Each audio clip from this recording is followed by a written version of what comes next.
You're listening to Inclusive AF with Jackye Clayton and Katee Van Horn. Welcome, welcome. Hello to the Inclusive AF podcast. This is Jackye Clayton. And this is Katee Van Horn. And This our is third Cairo. Oh, Cairo. So for those of you who are just listening and not watching, we have a special guest today, Cairo, who is the cute little white floofy dog. Adorable. What kind of dog is this? I think he's a Maltese. Okay. But he's he's just like the most adorable dog, and he has to sit in my lap all day. So he kind of joins, the ultimate lap dog. Well, how have you been doing? You've been on vacation, you've done some things. Tell the people. So I have left WebPros and am looking for my next role as Chief People Officer, CHRO, maybe doing some consulting. I don't know. Did take a week off and had some fun and adventures in Mexico. Always a good time. And now I get to spend time with my favorite person, Jackye Clayton. But I am glad that Cairo is joined the Clayton pack. Yes, well, he comes every day.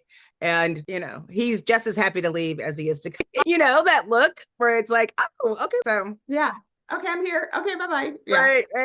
Well, I guess it is good. It's great to be able to have that. And if you hear little bells, those are all the pups. But, people who follow my journey know that there's lots of dogs around. But also what's around is football. Are we just going to, we want to be cool. Football. It's World Cup. I think my favorite part of the World Cup, watching it on Telemundo, is when the guy yells goal for like an obsessively long amount of time. Yes. I think that, so I have not been watching it on Telemundo, which I've gotten yelled at for not watching it on Telemundo because I want to understand and I can't. I am so not able to.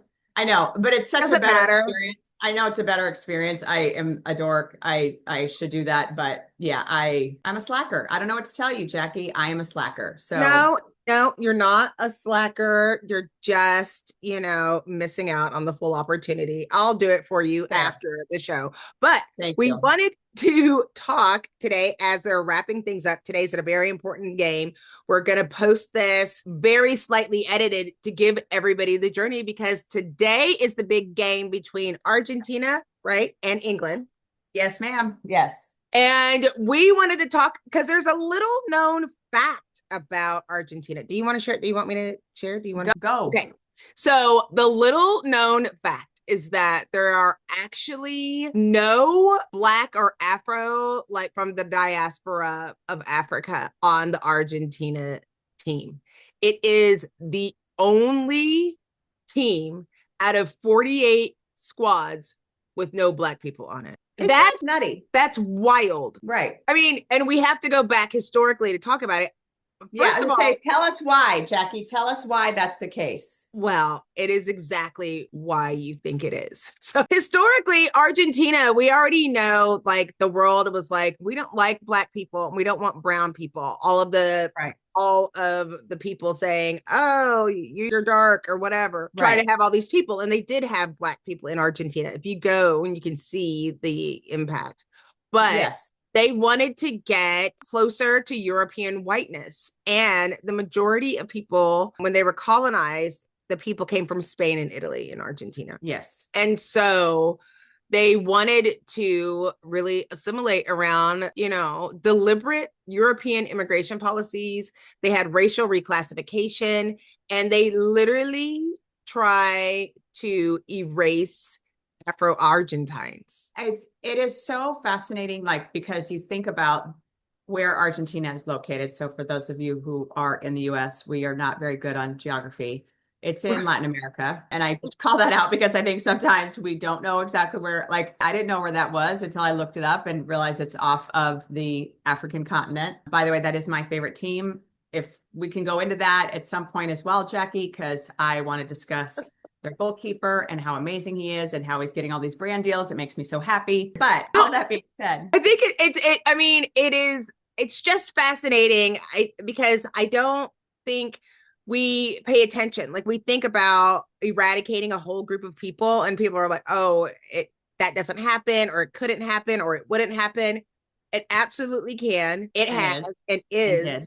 Yeah. And we don't talk about the impact of colonization, like not to get too off over in it, but like when we're talking about like reparations for like slavery or what has happened to Black people, you know, from Africa, like historically, all of these things that have happened. And then you're talking about, you don't hear about this as like a genocide or like the horror or the atrocities that have happened to people that built a full country and eradicating a whole race from a country. Right. Never heard of it. Right. I think that's the most important part of this story. Why haven't we heard about it? Why isn't it like, you know, it's an apartheid type situation, or is it worse than that? And why don't we talk about it? And well, like it did work what they were trying to do, because you had that European migration, as you mentioned. You had these, you know, what I'll call like whitening policies to have a white nation, or, you know,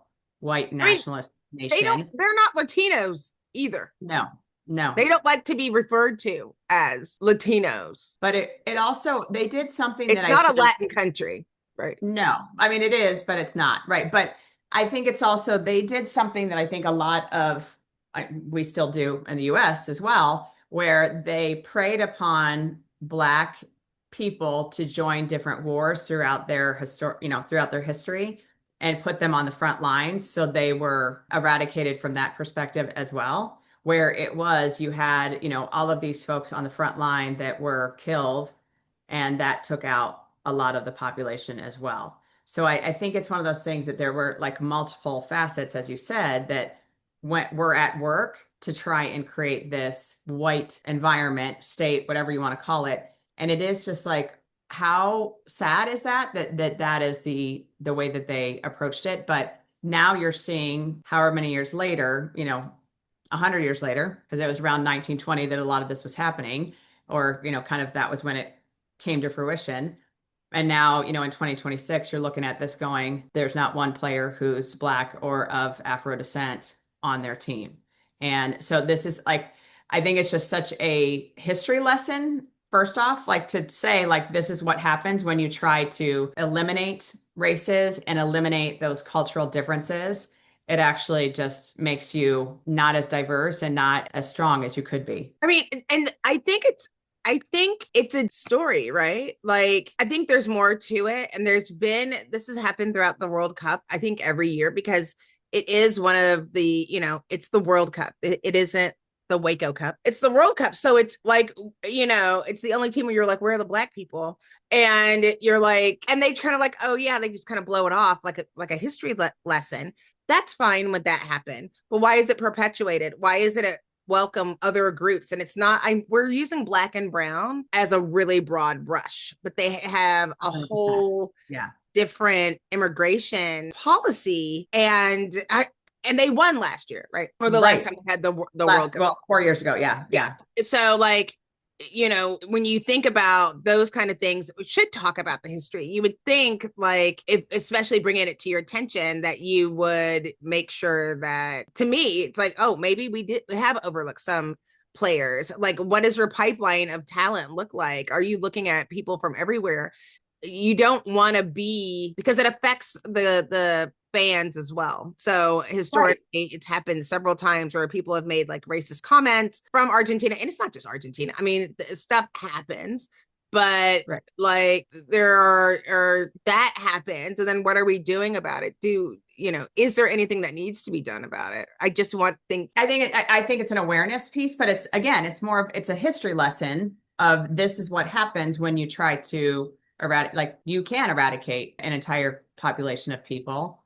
And how sad is it that that's where we are today, especially knowing the rich history of the immigration that did happen there throughout history. So it is one of those, like, this isn't great. This is a sad situation. And it is something that you don't want to see this. You actually want to see that diversity, and all the other teams are so diverse and have such rich historical context. And like this one, you know, Argentina's not a popular team, because of the fact that FIFA has basically rolled out the red carpet and given them every call and everything. So I think it's like one more nail in the coffin, if you will, of why people hate Argentina. Why they're getting the bird for me. Yeah. What? They're getting the big bird from me. Right. Well, but it's also like this is also the like colonizer versus colonizer conversation that, you have England, who like historically has been the colonizer of all colonizers, and yet they're like favored by so many people because of the fact that Argentina is so bad and has done such not great things Shady, historically. But here's the thing that there are two things that I want to bring up that we don't talk about. Like I was laughing. I'm like, oh, I'm all about England because I'm 12%. 12%. I didn't know. It gets worse. You're ridiculous. For those of you, if this is your first episode or you haven't been here for the last 13 million years that we've done this podcast, the big joke is my tossed salad ancestry DNA. And the longer that I have it, I'm like 3% Celtic. I don't know. I'm like the mutt of all people. But my grandfather was from England. So go England. So it's like, yeah, it's colonizers, but I'm part of that colony. Like now. And yes. So it's like trying to come to grips with your own country. But what I want people to also think about how these things happen. Why did it happen? I also want people to realize, like, in the United States right now, as we fast track European and white South African that have a fast track in the United States for immigration right now. Like, tell me they're not trying to, like, it's not Europe, but whitenize like the United States. That's on purpose to put forth whatever crazy mission that is going. It's not, it's like, it's more than that. And so we need to know that this happens. It exists, and they've said it didn't work in Cuba. It's worked in Argentina, and it won't work in the United States, but they're making that play. Right. So it's helpful to know that, yes, this has happened, and this is part of a playbook that we've seen before. Right. Absolutely. And I think this is where like history repeats itself unless you learn history and unless you know history. And I encourage everyone to go and just like, it doesn't take a lot of deep research. You can Google it and it'll come up with 20 different things that it'll tell you about why this all happened. So it's not going to take a lot of work or a lot of effort to find out what is the historical context here. And so I think that's something that like, this is where we need to educate ourselves. We need to have that critical thinking, which I think we are lacking across the board in so many ways.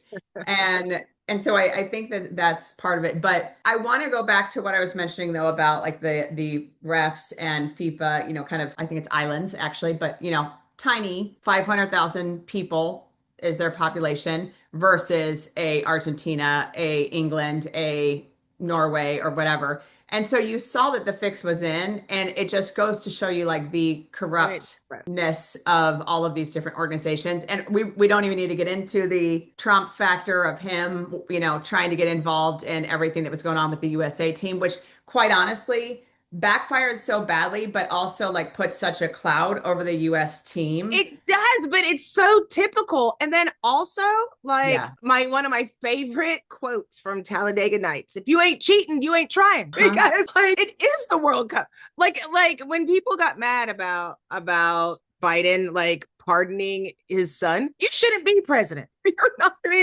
okay, you got the ultimate place.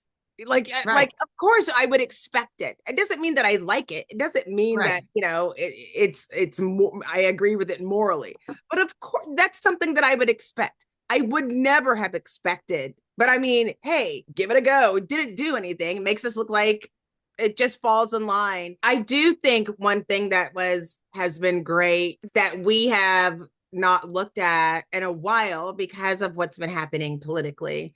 It was great watching all of these people from other countries enjoy the things in the United States that we've taken for granted. I mean, like Waffle House week. How you don't sell out the Waffle House? I mean, and I love the Waffle House, but also not that great. And the line is out there. I mean, it's waffle. It's not a Belgian waffle. It's kind of like, for me, I put Waffle House in the same bucket as you can't eat it when it's light out. And you can't eat it all the time. Like you're not, it's not.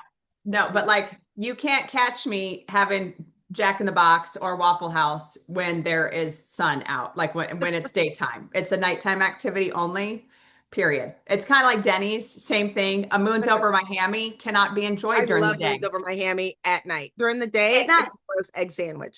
But it's been nice watching people enjoy that and enjoy the culture. And it's been nice looking at how people have been showing up throughout the United States, because there are things that we're proud of. It Yeah. was great looking at the feedback of people at AT&T Stadium, which we call Cowboy Stadium, because Yeah. are God's team, even though if so, God has not been shining on them.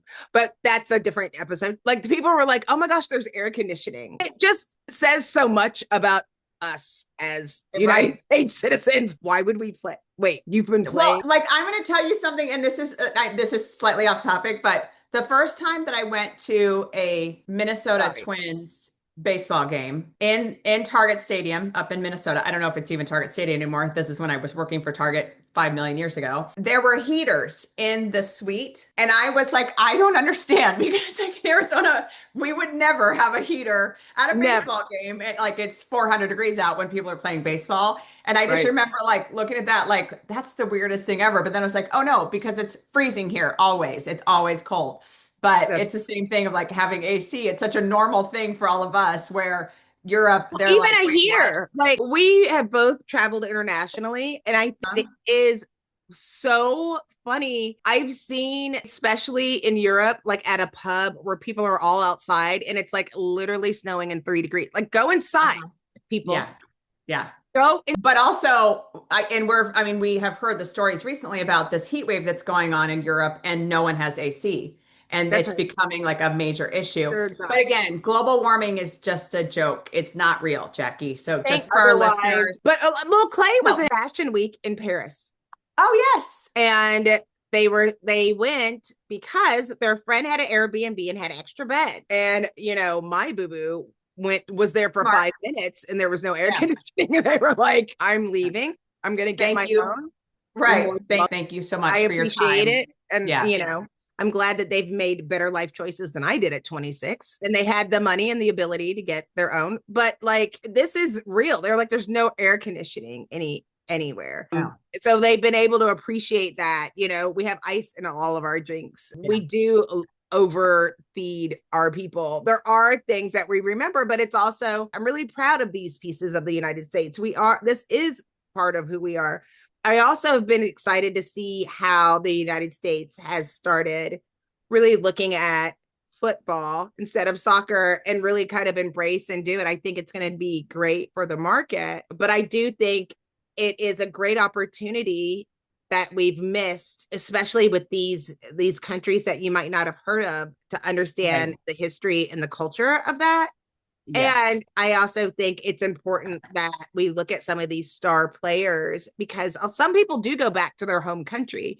They might play in the US, but they are part of a different team. But some of these star athletes, it's great that they may play for a team in Europe or the United States team. But when you find out that they come from a little village someplace else, it'd be great to just share that information and find the story out. Yeah. Well, and I do love, yes, I agree with that. I love that part. I also think it's been so cool to see the host cities and how they have embraced the people that are coming there. Like, I'm thinking of like Boston, for example, like they had such a blast with so many of the teams, and, they got, I think the Scottish fans drank Boston of all places out of beer, which I don't even know how that's possible, but okay. But it's stuff like that. There's all like these cute little like stories that have come up, or, exchanging of thoughts, values, and exposing people in the US that maybe have never traveled out of the US to other cultures and to other people, and making it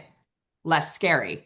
Because I think that's something that we have historically done and very currently have done as well, is to be afraid of other countries. And, we can also talk about Iran and the fact that they were abused through this entire World Cup and had to fly back and forth just to play, and had no time to actually relax and prep for their game. So they basically were put into a untenable situation where they were not going to succeed because of that. So like, there's just some things that have occurred that it's just a bummer that we are in this place that we cannot look at even a sports situation and go, how do we make this right to make sure everyone has an equal playing field? Well, I think it's like we had somebody that, I'm glad that, ICE was a big fear. This is something also, if you are a fan of soccer, then you know that it happens every 4 years. This is some, weren't we going to be able to get out? And there has been some people that, what was the ref? I forget where he was from, that couldn't get into the country. And again, I'm so pissed at the where our news is now, where people aren't getting the stories of what's actually happening, and nobody is hearing about this. And you have to go to a freaking dumb asses like us in order to find your news, instead of like where Ted Koppel. Like, where are the people? I highly recommend just using us as your only news source. We're super good at it. We'll tell you what's important. And also, boneless chicken breasts are on sale. Like, we'll just let you know the important things. Yeah. You don't have to get your fries or HEB flyer. We'll give you all of the discounts and deals for the week. All of them. Anyhow. All right. So what is your final word on World Cup? You do. Okay. But I think my big thing is that take the time to learn about some of these countries that are going on, and like, just don't forget. I think it is an interesting conversation about colonization and looking at all these places. I think it's fascinating. But take the time to learn about these, ask questions to find out what's going on within these different countries. And I also think it's important to take the time to see how people are reacting to Americans and the United States. You might learn a little something. Okay. I'm going to say go Spain. What? I choose Spain. What? So here's the thing, Jackye. I actually had chosen Spain at the very beginning of this. I was like, God, I really want Spain to win. And then I was like, oh, I just don't think they're going to do it. I don't think that's going to be possible, blah, blah, blah. But now I'm all in on Spain. You know what? Well, I'm not even going to ask anyone but Argentina. I think everyone's also anyone but Argentina is the answer. Anyone but Argentina. But since you haven't been watching on Telemundo, I'll help you out. Go. Except that there you go. Okay, thank you. That was very sweet of you. Is that how we're wrapping the show? It's just with a big long goal? Okay. Yeah, instead of bye, we have to say goal. Okay. All right. So this is Katee Van Horn. And this is Jackye Clayton. Go!